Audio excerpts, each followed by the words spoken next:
Hello there, and welcome to the Equestria Daily Fandom podcast. In this episode, we want to dive into the villains of My Little Pony Friendship is Magic. The panelists that I have with me are Fee Hello. and the illustrious Q. Hi, everybody. And I myself am ABagOVicodin. So, since we're recording on Sunday, we're going to basically go into the episode from yesterday. We're just going to have, just like last episode, one sentence opinion of the episode and then another sentence why. So, we'll start with Fee. I guess my one cent opinion of the episode is Fluttershy is cute, and thank goodness. Would you consider that to be all? Did you have like the Hooffields and McColt story, how it was conveyed, or like the reason why, or anything along those lines? I'm not in this for hillbilly pony feuds. Didn't really. I don't know. It's like it's a historical fact of life, the whole Hatfield McCoy feud thing, and it's kind of fascinating for how screwed up it is. And I guess it wasn't like poorly portrayed or anything, but also, meh. It just kind of exists. Yeah. But they're really cute, like bunnies and squirrels and turtles and Fluttershy. So you know, I guess that's all you really need. What do I you feel I think? felt like I feel like she carried that episode. The animals carried it? The animals in Fluttershy. They also solved the problem, so I guess they meant to. But Yeah, still, yeah, like they technically carried it, but you also mean like, from because an enjoyability standpoint, I think that without them there, I would not have liked it very much. hmm what do you think, Q? I thought the episode was hilarious. As far as parodies go, portraying the historical conflict of the Hatfields and the McCoys, this one here is actually the best kid-friendly version of it that I've seen, and I've seen some pretty darn bad ones. This one here actually was entertaining. The jokes were fast-paced. The exaggeration of hillbilly life, while at times could easily border on offensive was generally played as enough of a farce that it's clear that nothing here was being taken seriously. They were fighting with hay and food, which is actually fairly standard for fighting between My Little Pony characters, but still, hay and food. They weren't actively trying to kill each other. So that was entertaining in its own right, and I have to agree with Fee that Fluttershy did end up carrying this episode, though seeing Princess Twilight Sparkle be her adorable self in the first 5 minutes, and do all that research that she did in the first 5 minutes after it rang was just her. Yeah, I don't know. That sort of portrayal is starting to bother me. Like I feel like Twilight should know better by now. That she should know better than to delve into research. Well, not delve into research, but like she's the super overprepared book. Here's a book. Dufresne, here's your book. Kind of thing, and then the blind assumption that it'll work out because she wrote it down. I feel like she should have moved past this by now and become a more reactive and adaptable pony. Yeah, the thing that I kind of wanted to bring up is that this episode is like a solid B, but it kind of feels in an earlier season. It feels like it Yeah, belongs in an earlier season. Just because, like, I was kind of. I like this episode, definitely. It's very enjoyable. Everything that's conveyed within it, both within the animation as well as how they decided to make the feud ponified, I feel was really well done. But I was kind of expecting a little more on like the kindness meter of like some sort of moral or some sort of like extension of how Twilight doesn't know how to fix this because she's either well read or a little bit too political, and then Fluttershy would be able to understand how the kindness would be able to help the both of them, but it just gets like solved in Act 3 halfway through. And I don't want to insult like previous seasons, but it feels like that kind of episode structure would belong in a different season. In a season where we have like, amending fences, which unfortunately I feel is going to be like the pinnacle comparison that like everyone is going to want for a moral nowadays.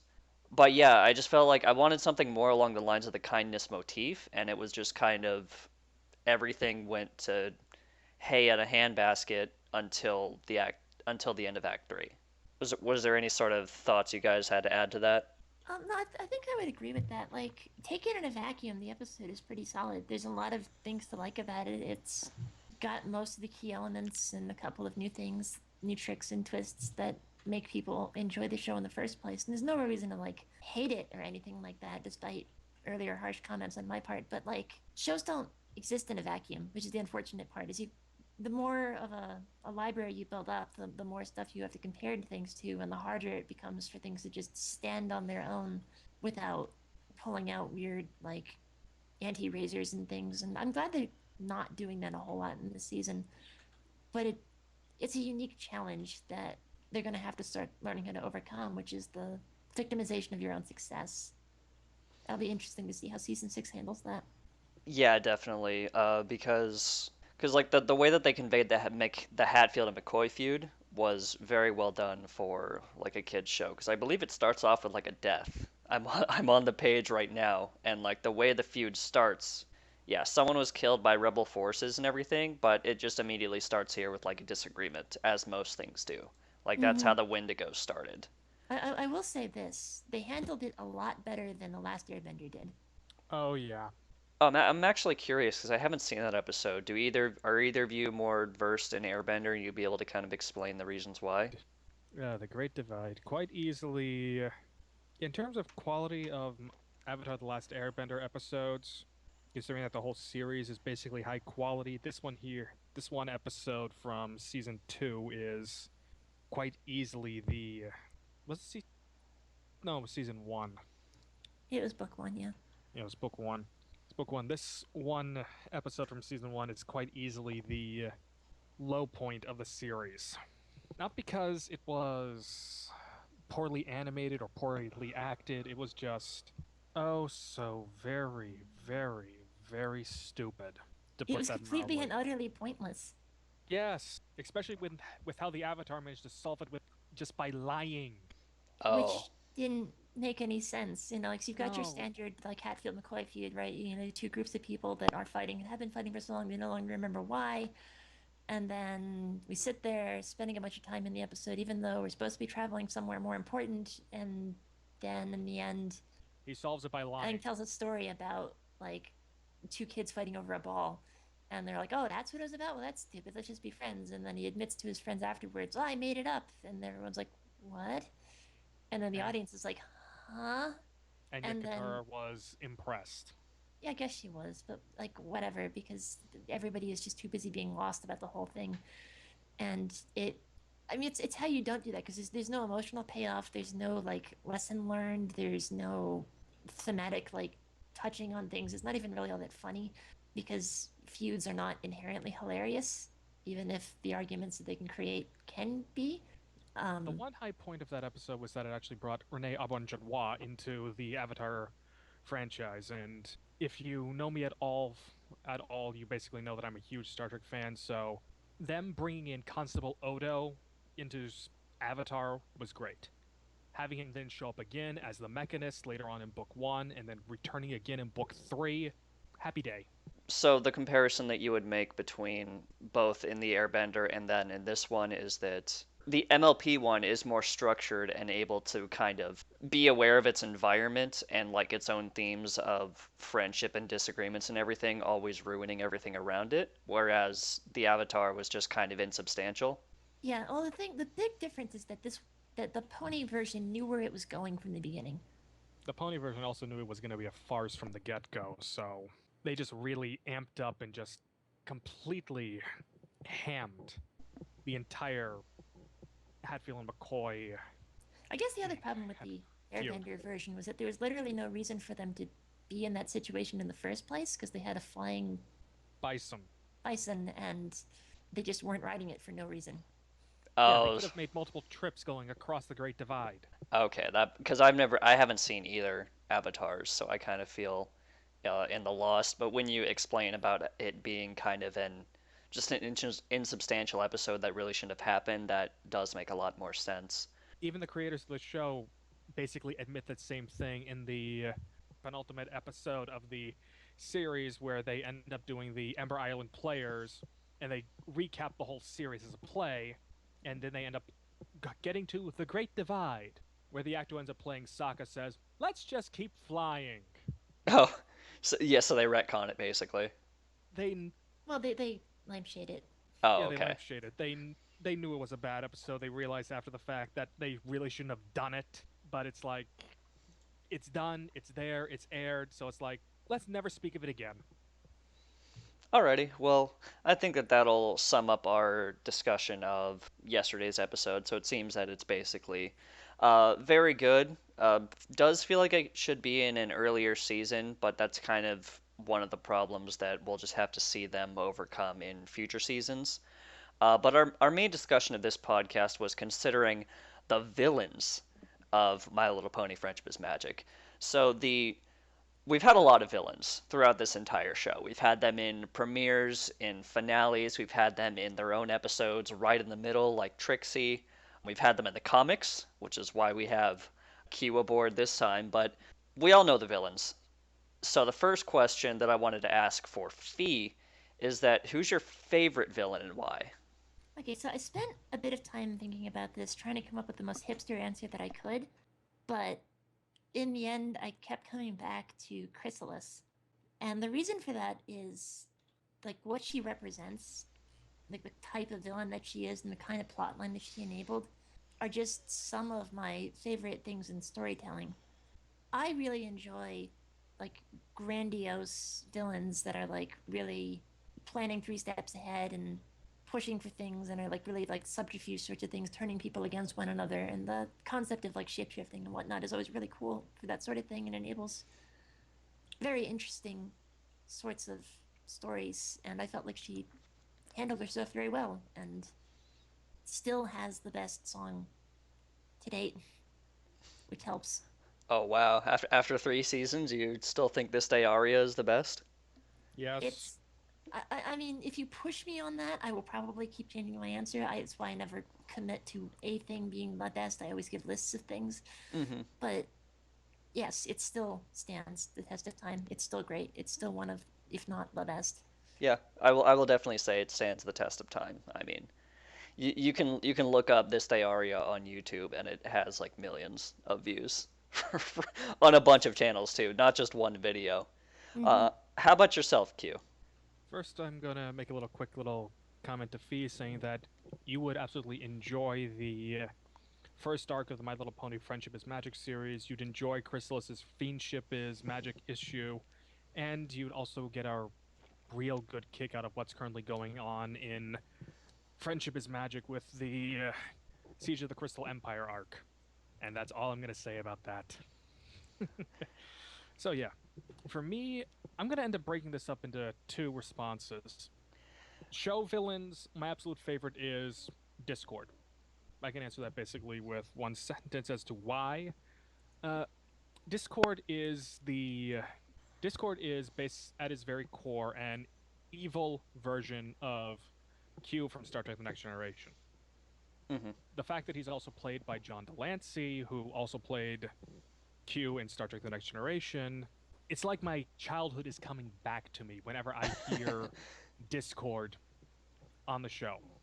Heck, as soon as I first saw him show up on Friendship is Magic and for the season 2 opener of Return the Harmony, and they weren't even trying to say that this wasn't Q. It's like, this was Q. This was Q. The sound effects, his flashing in and out is like everything that they could pull straight from the Next Generation without getting in deep trouble. They did, and it was him. Mm-hmm. It was him. So whenever he shows up, my favorite character from Star Trek: The Next Generation comes back. So I can't help but really enjoy it. Now, for my favorite villain from the comics, I have to say currently my favorite villain from the comics is King Sombra. As for why, well, to go really into that, I'd end up having to spoil what's going on with Siege of the Crystal Empire, so I'm going to keep most of that out. Mm-hmm. But I am going to say that his Fiendship is Magic issue makes him an absolutely tragic villain by far, which is something that the series hasn't had yet. And his entire rule as an evil dictator, him being banished, turned to smoke, and then eventually obliterated into 1,000 pieces, it all could have been avoided had certain other choices been made by certain other people. Princess Amore.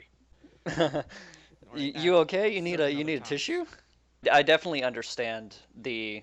I mean, because I'm behind on the comics, and I think Fee is as well. So you have just this wealth of knowledge within those comics, and the both of us are like I want to get back into them so badly, and I feel because like everyone is telling me, oh, the comics are amazing, and I'm like, yeah, I know, and it's just I need to get back around to them. And I mean, we've already seen even in the first few issues the capability for the comics to like push the envelope a little bit more because they're still obviously kids comics. They're not going to like put blood or anything in there, but like the comics are capable of pushing the envelope a little more bit in our direction, and they can be a little bit more gray area with what happens with the characters. And when you mentioning what happens to Sombra, even though you didn't even spoil it, I can already kind of understand what you mean because we kind of took a black and white villain Sombra from the show and gave a little bit more gray area, and that's always interesting. Well, I wouldn't necessarily call it gray area. I'd actually call it characterization, but Well, yeah, but you know what I mean, like gray area in their destiny, because their destiny was completely black and white in the show, and now that we have these comics that can kind of flesh him out a little bit more, we're kind of like, oh, okay, cool. and Which the is most good because I've always loved Sombra's visual design and thought that he had a lot of potential, like in his incredibly nebulous, who the hell knows backstory, to be a very interesting character, but that wasn't the way that the episodes used him. So, which is I think why he had such a poor response because everybody wants the really personable villains, and he just was a Sauron type figure. I've made this argument too many times. I'm not going to go into it. Yeah, It's neat that they gave him a space to grow into something cool. Yeah, and the most interesting thing here that actually really shows just how tragic a character Sombra is when you actually sit down and read the Reflections arc from the comics back in My Little Pony Friendship is Magic, which ended up coming out over a year ago now. That comic arc features a mirror universe of the show universe. And Yeah, in I there, have heard instead about of that. having a heroic Celestia and heroic Luna, they're the villains, and the ruler of Equestria, and who has been for over a millennium, has been King Sombra.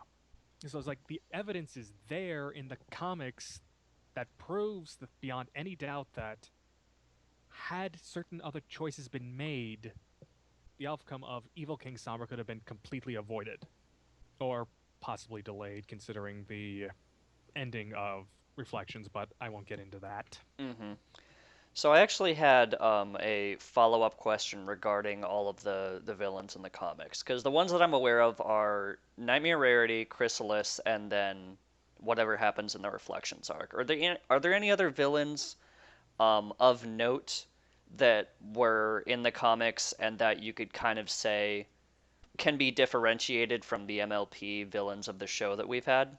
Well, pretty much every single type of villain who has, and I do mean villain as in villain, not villain as in antagonist, aka the great and powerful Blowhard.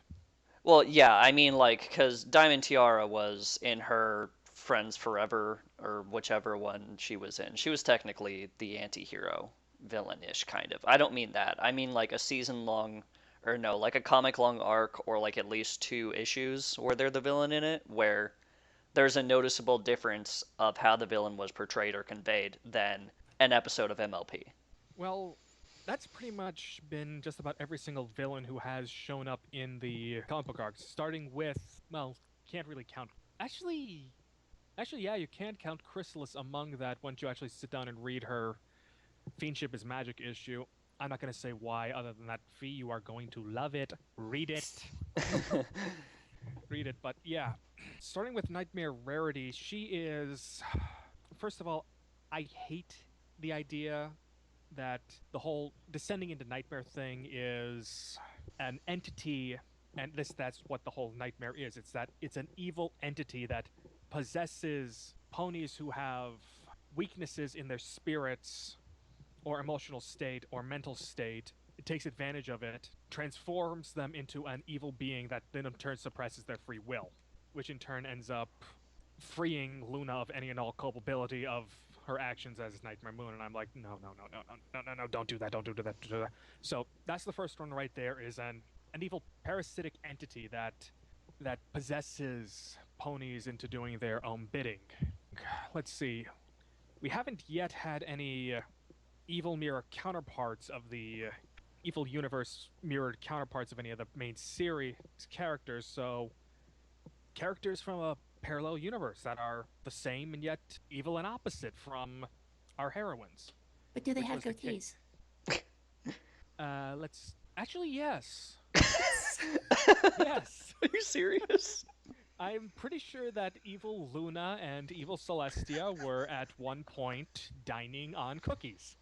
Considering that this was written by Katie Cook and drawn by Andy Price, the fact that they made a reference to come to the dark side, we have cookies, does not surprise me. That is pretty beautiful. Yes, it is. Another villain that we have is the Captain Planet. I'm an evil businessman, and I'm gonna do what I want because I am rich and evil, and I want to destroy the environment. So the Lorax, but in the comic. But Loot you're and thinking of the plunder. Onceler. Oh, Kind of the Onceler, but more so in the vein of loot and plunder from Captain Planet. oh, okay. And then we've also have, after that, we have I never understood the villains in Captain Planet. Like, how do they make their money? Apparently, it's by destroying the environment. that's how big business generally makes their money anyways, but yeah. Well, no, they do things that destroy the environment. It seems like they produce factories entirely to make, like, waste. Like, it's a waste factory. This does not seem like a sound business strategy to me. I don't Well, get it. in the 90s, we didn't have these questions. Or whenever Yeah, in the Captain 90s. Planet was airing. No one cared. It was a cartoon and it was fun. But now we're in Well, I wouldn't say- 2015 where I we wouldn't say it was fun. It was probably just more so that it was a cartoon and it wasn't 20 years old. yeah, it's like you know, I mean the status of cartoons has changed nowadays. I mean, there might have been a podcast for Captain Planet back then, but you know, Like, now sure, now there wasn't. The technology was not there. yeah, but like nowadays we have possible shows that if they care about their lore enough, they have podcasts like these where, you know, people are very appreciative of, I mean, Breaking Bad was like that. I think we just kind of reached a sort of a shift in the way that entertainment is made where we still have the like Saturday morning cartoons and like like not insubstantial but you know, episode a day whatever stuff, but we also have the overarching story arcs, the Steven universes, the Adventure Times, the Over the Hedge, stuff like that. Yep. Did you have any other villains you wanted to add, Q? Well, there is one more type that isn't in the show that is present in the comics, and that would be the outlaw, the cowboy outlaw who goes up against the law and justice sheriff. That's who interesting. Yeah, it's an interesting idea. The execution was flawed. Mm. And that's mostly because the way it was supposed to be was that it was supposed to be a Looney Tunes slapstick as story arc where the main villains are supposed to be like Yosemite Sam, but it didn't turn out that way for I don't know why. Yeah, Okay. that's really weird. Like, I've obviously I've not read this, so I can't comment on whether or not this specific comment you're talking about works. But like, if I just take you at your word, and I will because you've read all the comics and are undeniably an expert, that makes what 4 or 5 different instances of My Little Pony attempting to, or Prince's Dungeon specifically, attempting like the Old West style story, and it has never worked. Like, shouldn't that just work by default? Like, that's like the setting with horses in it, and then you just have them, and then the characters are horses, and that should like just inherently be hilarious, and open up to all sorts of like silly, crazy, fun things. Well, are we talking And it about just like, doesn't. yeah, are we talking about the Brayburn episode, the first one? Or any of the other things that return to that sort of setting. Yeah, because the well, the Braver's ones 2 episodes, the episode where Applejack ends up going to a rodeo, Mhm. and then Like, all that stuff just seems to fall flat on its face, and like that's such a strange thing to struggle with. I wonder what causes it. I'm not sure. I Well, wouldn't I wouldn't say that Brayburn's first episode was an episode that fell on its face. When they were actually parodying the Old West and cracking jokes about it, that was actually legitimately funny.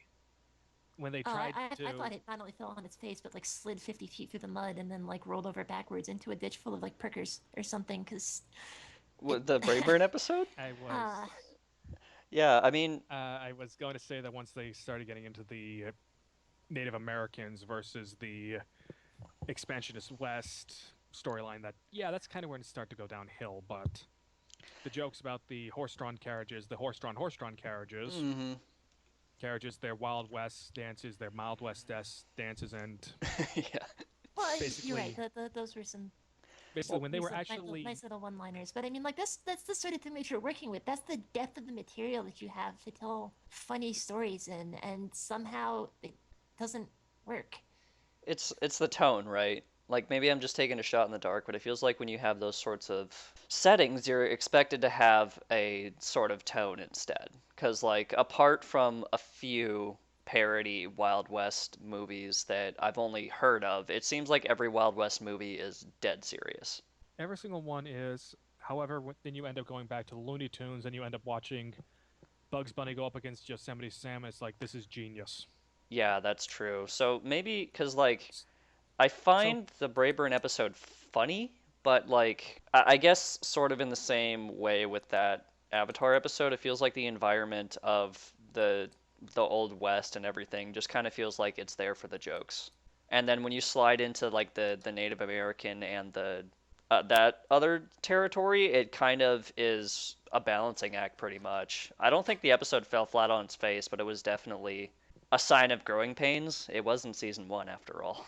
But Yeah, but they've since returned, and it keeps like maybe it's just sour grapes on my part, but yeah, because I don't really understand where you're coming from. Just because like I don't see a problem with all of these episodes other than it's a Western episode. It's funny. Like maybe we're trying to find like additional art within an episode that's probably one just meant to note. be taken at farce.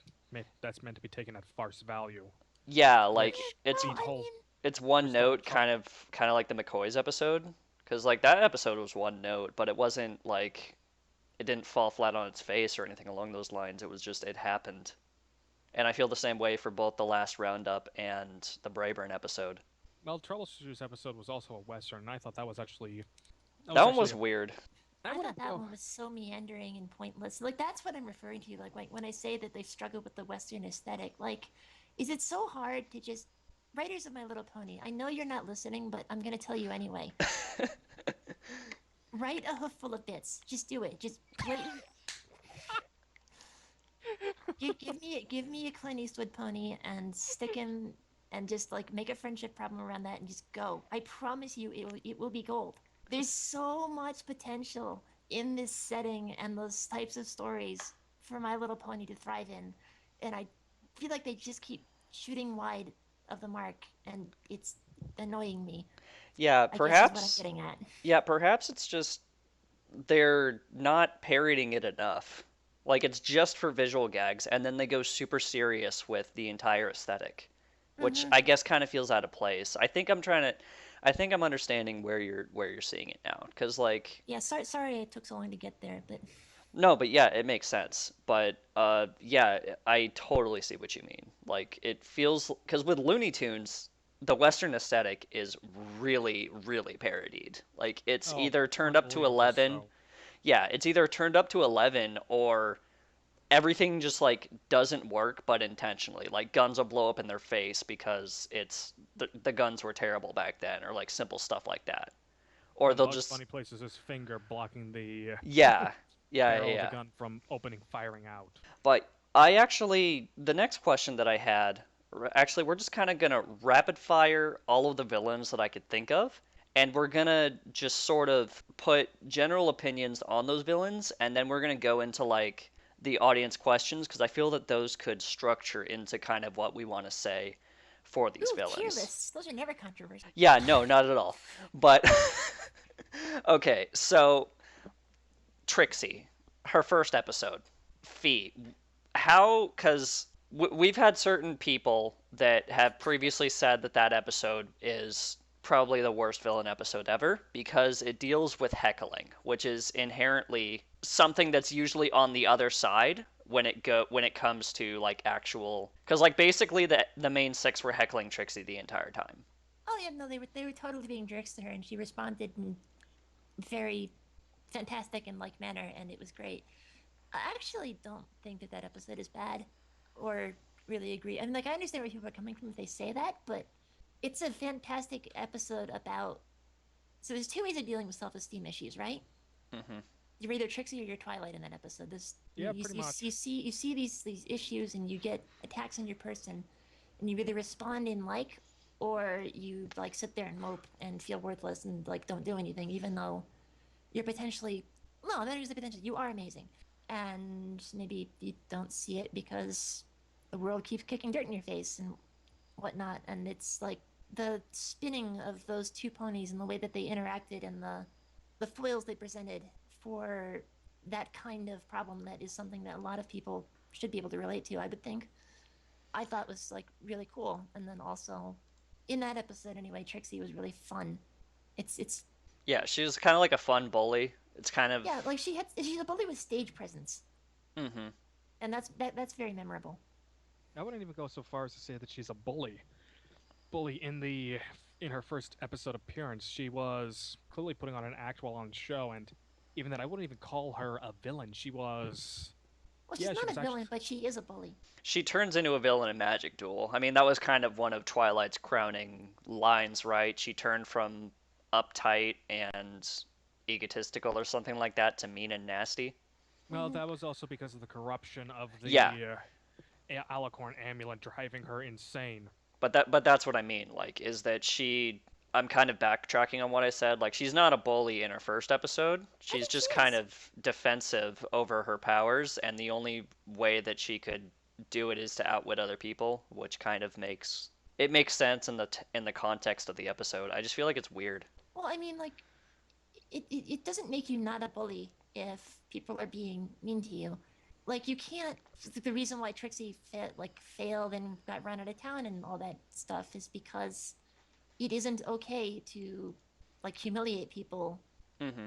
like To, she was doing. Like she is a bully. She Yeah, go definitely like yeah, walks definitely around. go that route. She's got the braggart personality and the Anything you can do, it's I can all do pomp better. and fluff and whatever, and like a peacock with feathers that are there to scare you to distract from the fact that it's a very tiny bird. But you know, if you, I don't know how to close that metaphor out. I guess if the peacock also took its tail feathers and like hit you with them repeatedly, it's not engaging in okay behavior. hmm. If you personify the peacock and give it human emotions, Well, there's fight and flight, this really right? ran away from me. Well, I think a good comparison would be a fight and flight, right? Because Twilight flew, she was doing flight until the end of the episode, and then Mhm. she kind of fought, but not completely. Because there's a lot of animals that just fight a little bit and run, you know? Mhm. And the same thing goes, like, Trixie was only fight because Yeah. she was defensive over her stuff. And then Twilight was completely flight, and then she fought just a little bit because her Well, friends were actually in because that's danger. the main thrust of the episode. Thank you for Yeah. saving me. Because Yeah. neither one of those options is perfectly okay all on its own. Hmm. They don't work. Yeah, because if you completely fly, you let your friends down and you become unreliable. But if you completely fight, you become a bully, like in putting your hoof down with Fluttershy. Okay, so this actually goes into one of our questions. Will Trixie ever return? Sparkomatic1 asks. I think yes, but not for a while. What do you think, Q? I want her to return, but with the caveat that she has to be written by Tom Zallar from the My Little Pony comics. So basically, you don't want her to return. I mean, have any of the comic writers done an episode yet? Because it's just been GM Bureau. Not yet. Okay. Not yet, but if they do end up deciding to bring Trixie back, I really, really, really want that episode written by Tom Zahler because, and this was the Friends Forever issue where they ended up teaming up Rainbow Dash and Trixie. Hmm. Trixie to try and get her out of the latest pickle that she dug herself into by becoming Queen of the Diamond Dogs. Yes, it is as hilarious as you think it is. That sounds amazing.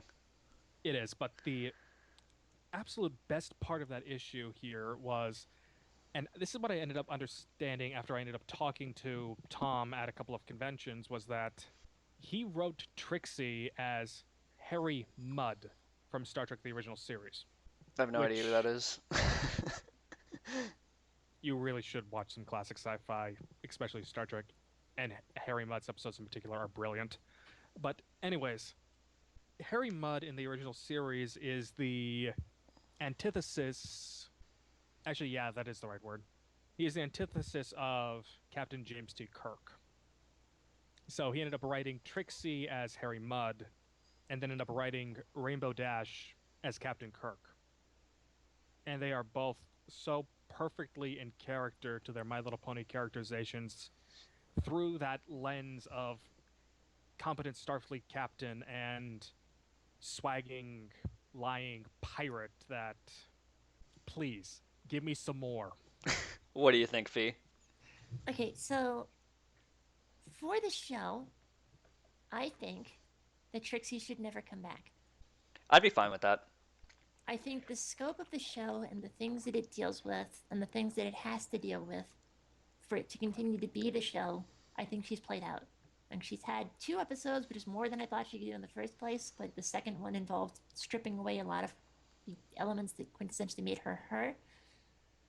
And we've basically redeemed her. I really don't think there's space for a redeemed Trixie to be in the show except as a quest giver a la Coco Pamel.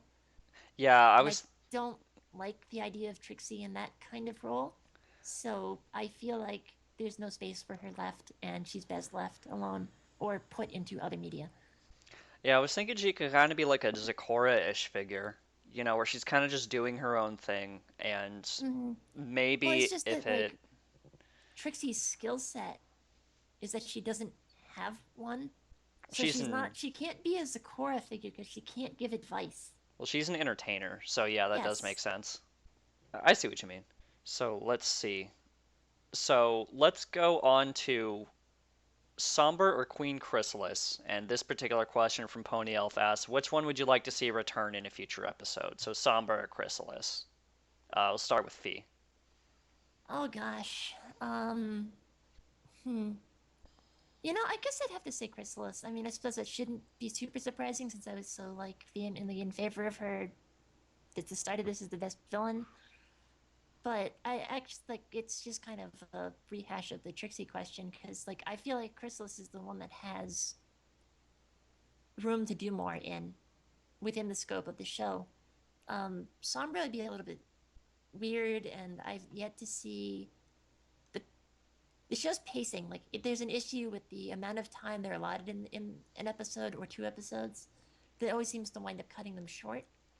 Mm-hmm. Which I mean, that's just television. You can't do anything about it. Yeah. Well, let's just It's assume I've that they get 2 episodes. okay. I main villains usually do get 2 episodes whenever they appear, but even so, the 2 episode things parts or 2.5 parts or what have you. It's just really hard to write for TV, is what I'm getting at. And Mm-hmm. as a result of that, I don't know if the whole Sombra tragic villain redemption thing could really feel great the way that Chrysalis, malicious, scheming, unapologetically evil, love sucking bug queen could. And there's just like so many different things that she could mess up, so many cogs that she could take out of the machine and watch it fall apart in different ways. Mm-hmm. That I think that she'd be the much more interesting and entertaining return. Which one would you pick, Q? Chrysalis. Is it And because of her comic, or because do you just think she has more material? it's actually, there's actually two main reasons for this. The first one being, like they're doing with King Sombra, is absolutely beautiful. And it's like, no, don't touch any of this. Oh, Leave it alone for the comics. I don't want to see this trodden upon at all. At all. It's beautiful. It's wonderful. Keep it. so you're very protective, I would say. So I is Chrysalis just your second choice because? No, Chrysalis is also my first choice. Is also my first choice, partially because related to exactly what Fee was saying about Chrysalis having the most potential of all the characters, of all the villains who have been introduced. Especially if she came back and wasn't redeemed. She Mm-hmm. just stayed unapologetically evil the whole time. We don't have that in the show right now. Just a straight up, I'm evil and I love it. Love it. So having her do that would be great. I would also agree with Queen Chrysalis. I feel like there's a little bit more to her. If there's, we'll probably discuss this in another question that I see right here, but I feel that we need, like Fee said, we do just need a force that is, because much like how there's harmony in the universe, I feel like we need some sort of force, and it can't be just Queen Chrysalis, because if she gets defeated one day, then boom, there goes all of the non-harmony. But like we need some sort of example of how, since the world constantly has harmony, it also has the opposite. And I feel that Chrysalis would be a good example, much like how Sombra was a good example. But Perry Pinky Potter asks, which villain do you think has the most potential and the least? So we'll start with Fee. Okay, well, I feel like I've covered most. Yeah. So let's go on to least. Uh, you know what?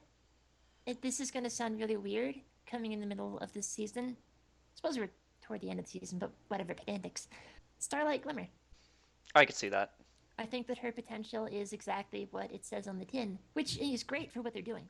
Don't get me wrong. I don't think there's anything bad about what they're doing with her. I don't think that, I thought that the premiere of this season was great. I love that kind of villain. I think that she's a one-off. Yeah, I forgot to mention that Starlight was actually my favorite villain so far. I mean, we're kind of shooting in the dark because we don't know what the finale is gonna have.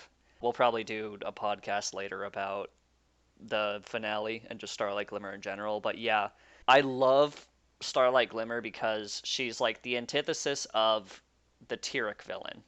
Whereas, everyone loved Tyrek because we got that big, huge DBZ fight, and I was kind of hesitant because that's, I don't want to say it was pushing a trend, but it's capable of liking it to where every single villain after that just has kind of a power creep-ish DBZ fight. And instead we got a villain that is purely relies on her capability to manipulate people. And not in the Discord way with actual magic, but Starlight's words. And she does have the capability to take out people's cutie marks, but that was also after she used her cunning wit to basically trick everyone else. She has a silver tongue, and just the entire episode did really well in showing that. The tone of that episode was excellent. But I would say that she has the least potential after the finale airs. Because That's what I mean. yeah, I have a feeling that once the finale airs, she's basically done. She's either redeemed and therefore no longer a villain, or she turns into Flim and Flam and just tries to run the same scheme in different parts of the world that haven't heard of her. Yeah. And that sucks away most of her mystique pretty quickly. Q, did you answer? Do happen to share the exact same answer with Fee, which is again Starlight Glimmer for pretty much all the exact same reasons that Fee's saying. Like, Fee, you're really, really good at anticipating what I'm going to say, so please keep this up. It saves my voice. Phew, Snape. So, which villain? Oh, sorry. But there is one little thing about Starlight Glimmer that I do really, really like, is that there is kind of a meta joke that goes on with Starlight Glimmer if you actually know other roles Kelly Sheridan has played in the past, and actually which roles she still holds with Hasbro's #1 toy competitor, Mattel. She was Barbie, right? Yes, she is. Yeah, I feel that that's kind of because you put that in your follow-up. I made sure to make that crystal clear. Yeah, it's an interesting kind of unintentional joke that, Starlight Glimmer, the one who is basically has a resting, terrified, happy face, also VAs for Barbie, who has a resting, terrified, happy face. Exactly, it's wonderful. It really is. That, and I also just get a whole kick out of the idea of just thinking of it in the context that it's Twilight Sparkle versus Barbie whenever Starlight shows up. Yeah. So, which villain would you like reformed? And then the opposite. Which reformed villain do you want bad again? We'll start with Fee. there is no reformed villain. I want that again. I think addicts falling off the cart is not something that I want to see in Pony. That sounds really uncomfortable to me. Yeah. Well, it's like the only one who had, at least to me, the potential with his non-reformation was Discord. You know, there's really no one else because we've already said that we don't want Trixie to come back. Like at least Fee did, and like I pretty much I'm agree. sure that Like you who, could like come up with an example of some villain somewhere that I'm forgetting that had a decent redemption arc that could be returned as an interesting mhm. due to misunderstanding or unfortunate circumstances, this, that, other thing. I just don't really want to see it, even if there is a good candidate for it, because again, I feel like that just reflects weird light on the show, and it's not something that I would personally feel comfortable watching. Feels like if you're constantly reforming and unreforming, it kind of not only makes the episodes before it that were reforming and unreforming insubstantial, but it also feels like you're kind of just doing whatever with the Mm-hmm. characters, which is the opposite of what we all came here for, you know? As for the villain that I most want reformed, I am really hoping that the conflict that happens in the finale is a redemption arc of some sort, because I feel like that is the ultimate friendship problem for Twilight to solve, and that would be a really great moment of character growth for two characters at once, Mm-hmm. and it Which, would just be satisfying, like authoritative note to this, to what has been a great season. what you think, Q? So, Well, considering that we only have one villain who's actually been reformed, and him going back to being a villain and returning back to Stone, and thus deny us John Delancey's yeah, wonderful presence on the show, it's like, no, I don't want to see any returned villain, We do have reformed Nightmare villain. Moon, but that's exactly the kind of thing that I'm talking about with like uncomfortable falling off the cart kind of thing. Like, yeesh. yeah, it's like Well, they had this with Nightmare Moon and they didn't do it to the best of their ability, and now it's kind of like it'll feel weird for lack of a better word. But you had something you wanted to say, Q? yeah, I was just gonna say, yeah, I don't want to see any reformed villains go back to being evil. And I'm pretty sure no one wants to see Princess Luna, favorite princess, become evil queen again. So yeah, I don't think that's gonna end up happening anytime soon. And Like, can then you just imagine how horrifically awkward that would be? Yeah, it's very horrifically awkward. Like, I mean, they had the chance with the Nightmare Moon in both the pilot and then they kind of had all of Luna's other episodes except for Luna Eclipse to like build on it, and they just decided to have it be a stops your free will, which is okay. It's an okay explanation, but it's not No, it isn't. perfect. It's a terrible explanation. I agree with Fee, especially since it absolves Luna of all responsibility for her actions. I'm like, people It make goes from being mistakes. a touching story about the dangers of jealousy and not expressing yourself to being, oh well, magic space bugs, it's cool. But I feel that that's why I say it's okay. It's because it's kind of comforted or at least padded out. Like it's basically bandaged by the character interactions and examples that we have with Luna, where she is very guilty. The Well, yeah, Tanibus but she episode. has no reason to be, so it comes off as disingenuous from the show, Bingo. not from her. I don't think it comes off as disingenuous just because even if you don't, I mean, haven't we had these type of situations, these cartoons before, where like someone's been taken over by some ethereal force Oh and they yeah, and still they feel always angst terrible? about it, but it always, always, always, always comes across as like stupid, and they always carry it on too long, and it's like, Yeah, it's because they're not at fault. So why? Why like, go like on with it? your audience in the guilt is much lowered, and also like your willingness to follow along on the arc is drastically reduced on average. I'm sure that you can find examples of people that really like it and think that it's very emotional and are willing to watch that for as long as it goes on. But you'll find that the average viewer tunes out much quicker when there isn't any kind of discernible reason to feel guilty. Which there is absolutely none with Luna's fall being due to an evil space parasite. So Which is yeah, sadly a very common occurrence in these sorts of things. Writers are afraid to like commit to that idea of people being like making mistakes, and like what does that say about them? Oh, they made mistakes. Well, they can't be like a good person anymore, or like they're just worried about how complicated it makes things. Also, why you see so many tragic villains, because what feels like the safest choice is what also feels like the most relatable thing of people who are forced into positions of awfulness and then stuff happens as a result, by which I mean angst.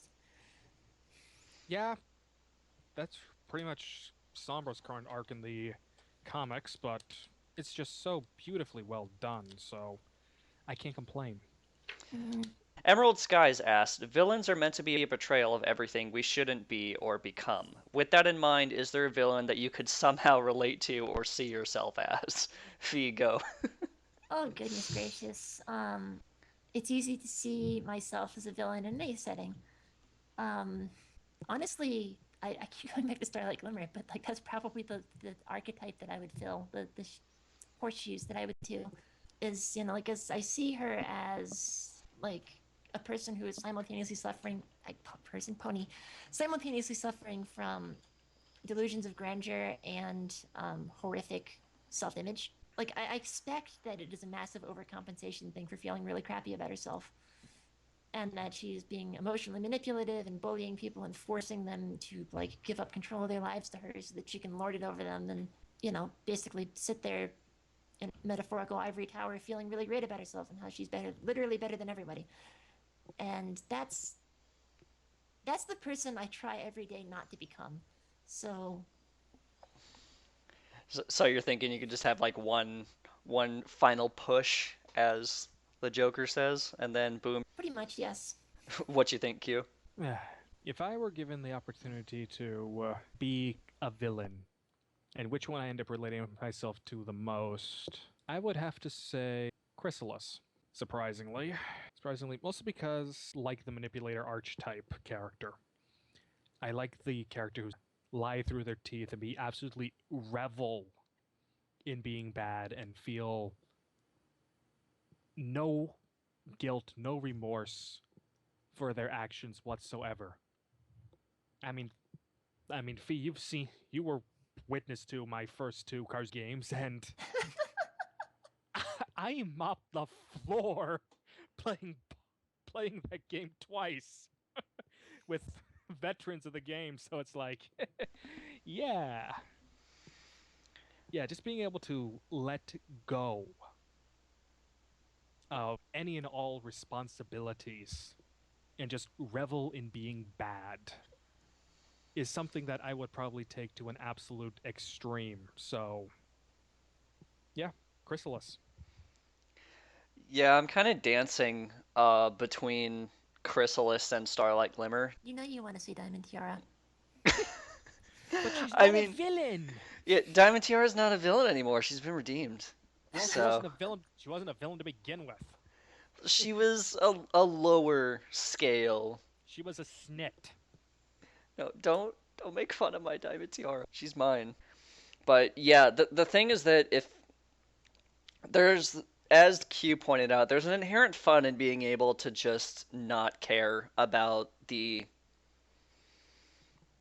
revenge and the consequences of what you're doing. Like kind of the like with Batman Begins or The Dark Knight, sorry. With The Dark Knight, that was kind of the fun of the Joker character and why a lot of people liked Heath Ledger's interpretation is that he didn't care, but at the same time he had like an inherent plan. And that's how I feel Chrysalis would be if she like came back and like if I was just capable of being either of those villains cuz like I would just love to be able to infiltrate the enemy headquarters and just slowly bring it down, like one soldier after one soldier just slowly like destroying each other because of like, oh, they think that they're me. Like it's just yes, but also with Starlight Glimmer, it's just being able to be that good at brainwashing and propaganda is evil and at the same time really really fun, but also kind of one note, which is why I would lean more with Queen Chrysalis. Because with Discord, it's like it's no fun. Everyone You loves guys Disc. cheated. You guys cheated. Okay, fine. I pick Queen Chrysalis because Starlight Glimmer's too one note, No, and you're cheating. You're totally cheating. The question was what villain do you relate to or see yourself as? And you guys are living power fantasies. Well, yeah. Yeah? Okay. I can relate to or see myself as probably Trixie because I love to either be fun with what I'm doing or I like to make stuff that when people have their eyes on me, I can have them be entertained by what I'm doing. But at the same time, I have uh, like issues in that I worry that the stuff that I do is not fun. With the good and the bad, I pick Trixie, but my power fantasy would be Chrysalis. Yeah, and yes, Fee, you are absolutely right. I was cheating again with the power fantasy. I can't help it. We both can't help it. It's so fun to pretend to be actually Bad. very very bad. Both Vicodin and Q. We're gonna sit in a corner.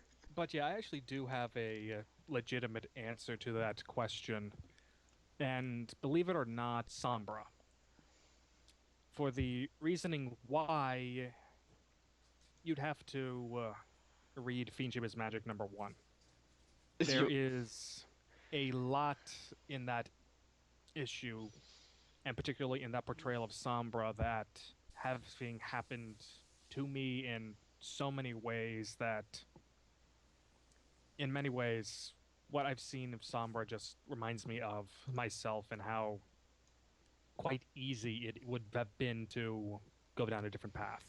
We're gonna come in like 3 podcasts later with Q in, and we're gonna be like, "We read it," and just like bring up a question. Q's gonna be like, "What? I don't remember this question," and we're gonna be like, "Q, it happened, the thing," and then we can't talk about it because we don't want to spoil the chat.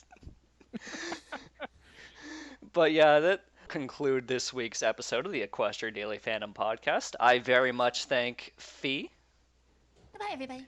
and Q and his evil laugh for attending. You need a separate Skype profile for that evil laugh. Bye bye, everyone. You have an excellent day.